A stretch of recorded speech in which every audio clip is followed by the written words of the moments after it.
Gir સોમનાથના Kodinar Veraval highway ઉપર પોલીસને જોઈને ફરાર થતા કાર ચાલક બુટલેગરે સર્જ્યો અકસ્માત। 2 કારને મારી ટક્કર। 26,000ના દારૂ સાથે ઝડપાયો બુટલેગર।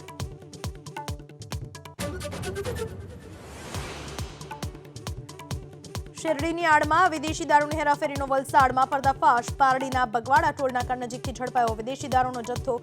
1 આરોપીની ધરપકડ, 1 વોન્ટેડ જાહેર।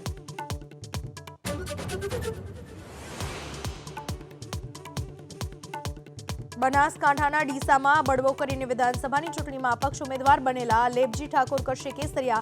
કોંગ્રેસે ગેનીબેન ઠાકોરને ઉમેદવાર બનાવતા ઠાકોર નેતાને ભાજપમાં લાવવા કવાયત। 19મી માર્ચે કોંગ્રેસની વર્કિંગ કમિટીની બેઠક। ઘોષણાપત્ર પર થશે ચર્ચા। બેઠક બાદ 25 ગેરંટી સાથેનું ઘોષણાપત્ર કરાશે જાહેર।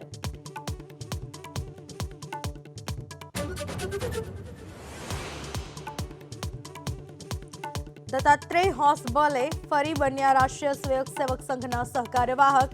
અખિલ ભારતીય પ્રતિનિધિ સભામાં નિર્ણય, વર્ષ 2027 સુધી રહેશે તેમનો કાર્યકાળ।